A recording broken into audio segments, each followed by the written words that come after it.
Hello students, welcome to my channel.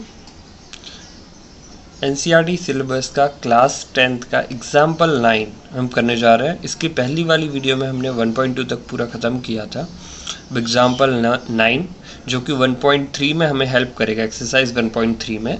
ठीक है, क्या है? Proof that root 3 is a irrational. हमें प्रूफ करना है रूट 3 क्या है, हमारा इरेशनल है। ठीक है, तो आइए हम करते हैं ये वाला सम। इरेशनल प्रूफ करने के लिए हम सोल्यूशन को ऐसे स्टार्ट करेंगे कि ये क्या है पता है, उल्टा ले लेंगे इसका। इरेशनल की जगह हम रूट 3 को मान लेते हैं रेशनल है। ठीक है, एज्यूम करते हैं। Let us assume to the contrary, contradiction method भी इससे कहा जाता है। To the contrary that root 3 is a rational number. ठीक है, हमने कॉन्ट्ररी में क्या बना, रूट 3 रेशनल नंबर है।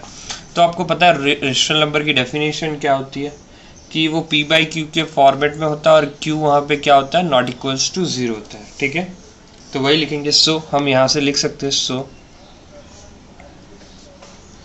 We can find integers. हम दो इंटीजर्स ले रहे हैं a एंड b, जो कि क्या है, रेशनल नंबर के फॉर्मेट में है।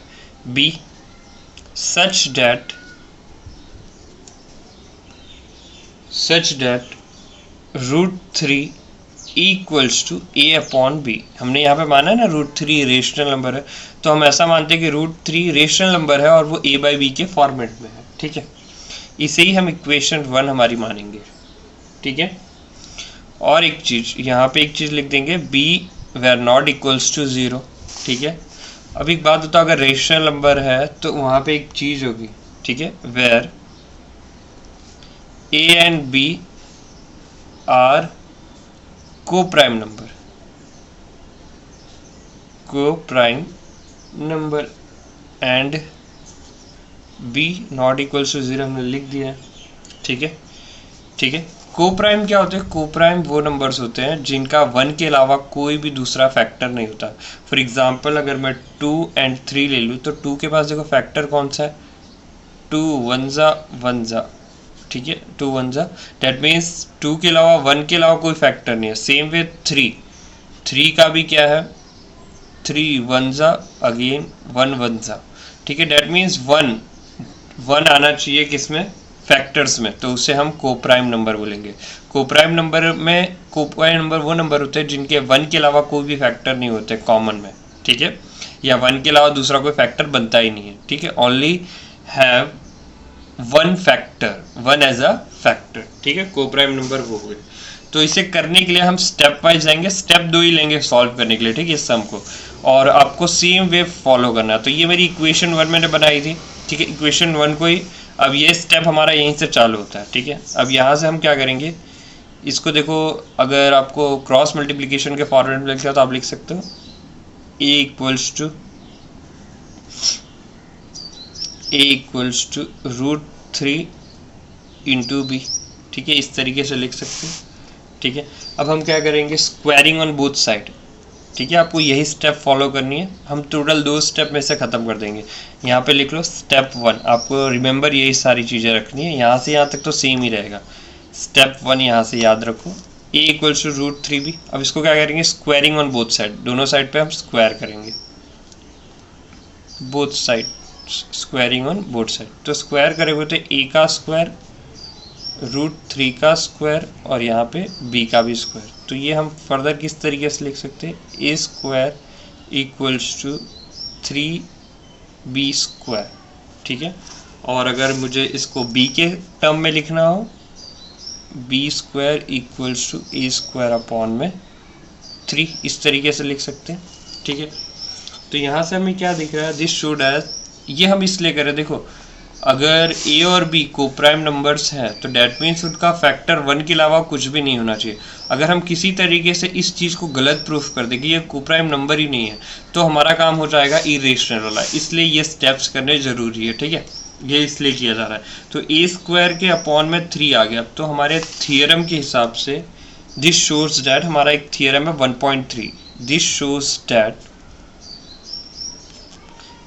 a square is divisible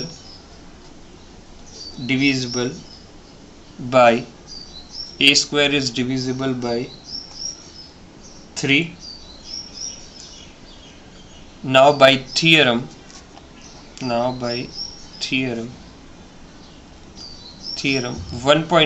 theorem 1.3 आप टेक्स्ट बुक में भी देख सकते हो, ठीक है। थ्योरम क्या बोलता है, late P be a prime number if P divides a square then P divides a where a is a positive integer। तो इस थ्योरम को ही हम यूज कर रहे हैं यहाँ पे। क्या बोला, P divides a square, तो P divides a square के जगह पे क्या है यहाँ पे 3 divides a square है, ठीक है। a square is divisible by 3, तो now by theorem 1.3 हम ऐसा लिख सकते हैं a is also divisible by 3, ठीक है। It follows that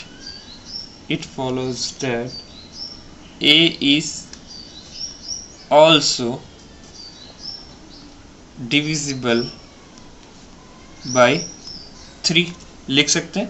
a is also divisible by 3। देखो इसका मीनिंग देख लेते हैं, मीनिंग देख लो, इस तरीके से ही है, ठीक है। यहाँ पे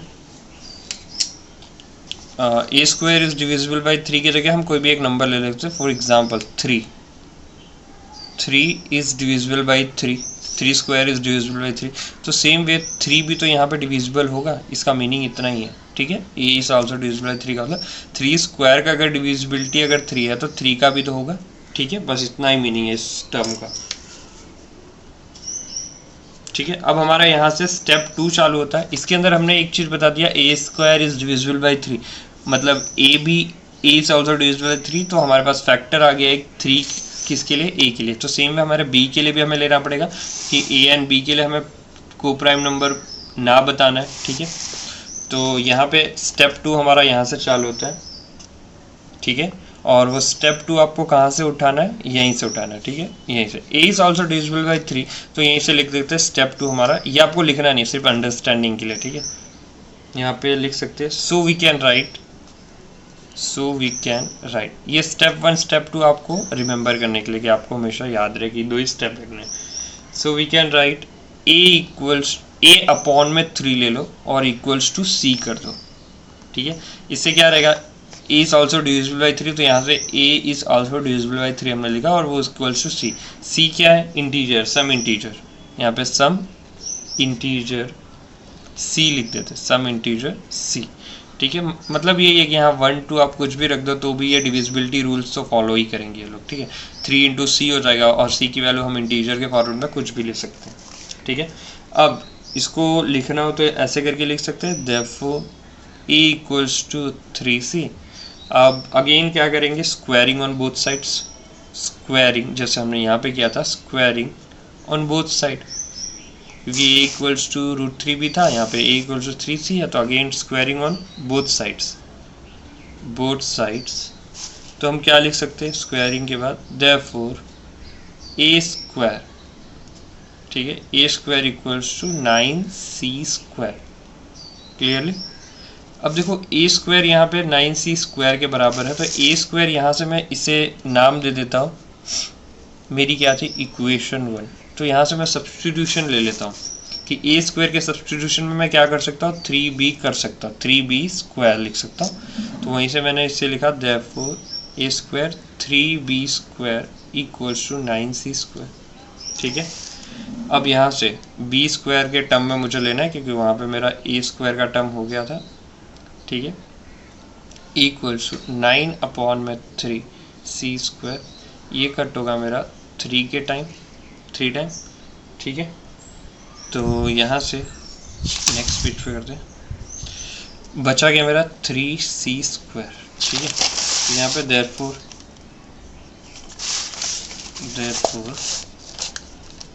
क्या लिख सकते हैं, c square equals to b square upon में 3 लिख सकते हैं। यहाँ पे मैंने सिर्फ c स्क्वायर को वहीं रख दिया और 3 को उसके नीचे ले आया, ठीक है। c स्क्वायर को वहीं रख दिया, 3 नीचे ले आया। तो यहाँ पे लिखते हैं c square equals to b square upon में 3। तो ये अगेन वो थ्योरम के हिसाब से हम लिख सकते हैं कि b स्क्वायर का डिविजिबल कौन है, 3 है तो b का भी होगा, ठीक है। This means that b square is divisible by 3 and so again using theorem number 1.3 b is divisible by 3। B square अगर 3 से डिविजिबल है तो बी भी डिविजिबल होगा 3 से, ठीक है।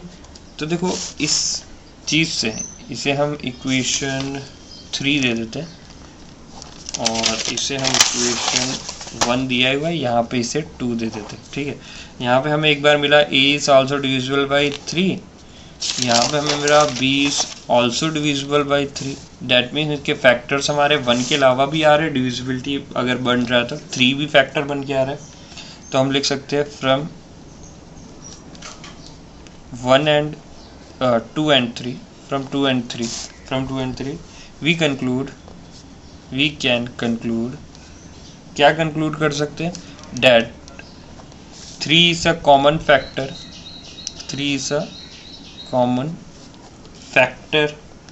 of both A and B,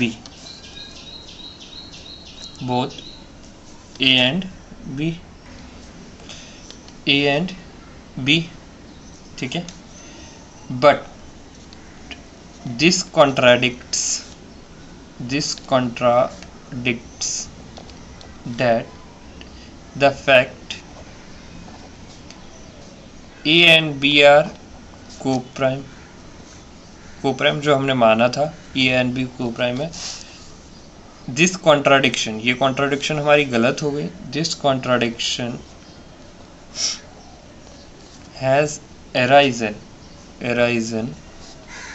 because of our incorrect assumptions की वजह से हमारा था assume जो हमने किया था that √3 is rational number,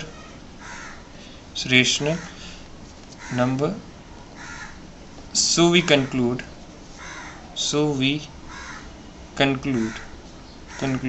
that √3 is irrational। देखो यहाँ पे स्टेप्स के ही आपके मार्क्स होंगे, तो ये सारे स्टेप्स आपको लिखना बहुत ही नेसेसरी है, ठीक है। आई होप आपको वीडियो यहाँ तक समझ में आएगी। देखो स्टेप में कुछ नहीं करना। पहली चीज़ तो आपको ऐसे अगर 3 केसेस ये फॉर्मेट में सम्स आते, तो पहला केस हमारा यही था, केस 1 एग्जाम्पल जो भी था केस 1 कि अकेले नंबर √3 के फॉर्मेट में, √5 के फॉर्मेट में, √7 के फॉर्मेट में ऐसे दिया होगा। तो हमको अज्यूम करना है कॉन्ट्रैक्ट दैट √3 इज रेशनल। उसके बाद a बाई बी फॉर्मेट बना लो, उसे इक्वेशन 1। स्टेप 1 में क्या करना है, squaring, where a and b are coprime, आप बता देना where a and b are coprime. फिर स्क्वायरिंग कर लेना। स्क्वायरिंग के बाद पहले टर्म में a स्क्वायर अपॉन में √3 ले लेना सेकेंड में, और उसको बता देना डिविजिबल है और ये भी डिविजिबल है 3 से, ठीक है। सेम वे यहाँ मैं पूरा इसलिए नहीं बोल रहा हूँ, सिर्फ समझाने के लिए कि आपको फटाफट कैसे करना है। सेकेंड स्टेप हमारा क्या करना, a/3 जो डिविजिबल हुआ था ना यहाँ पे, उसी को इक्वल्स टू c ले लेना, सम इंटीजर c। तो a = 3c हो जाएगा। अब फिर से स्क्वायरिंग ऑन बोथ साइड कर लेना। स्क्वायरिंग ऑन बोथ साइड करने के बाद आपको इस बार a स्क्वायर है तो अगली बार आपको b²/3 ले आना है। b²/3 आ गया आपका, कैसे यहाँ पे कटिंग करने की वजह से आ गया। तो यहाँ पे b² इज डिविजिबल बाई 3 भी आपका आ गया, ठीक है। ये देखो 3 कॉमन फैक्टर बन के आ गया किसका, a एंड b का। तो हम लिख सकते हैं from 2 and 3 we conclude that 3 is a common factor of both a and b। a and b के लिए दोनों के लिए 3 कॉमन फैक्टर आ गया, ठीक है। But this contradict fact a and b are coprime, ये हमने कॉन्ट्राडिक्ट किया था कि a and b coprime होगा, बट ये कॉन्ट्राडिक्शन हमारी गलत हो गई, इसलिए हम बता सकते हैं कि √3 क्या है, इरेशनल है, ठीक है। आपको कोई भी तरीके का डाउट हो तो प्लीज़ कमेंट करके मुझे आप पूछ सकते हैं, ठीक है। अगर वीडियो पसंद आई हो तो लाइक करना ना भूलें एंड सब्सक्राइब करना ना भूलें, और बेल नोटिफिकेशन को भी क्लिक कर लेना ताकि आपको फर्दर वीडियोस मिलती रहे।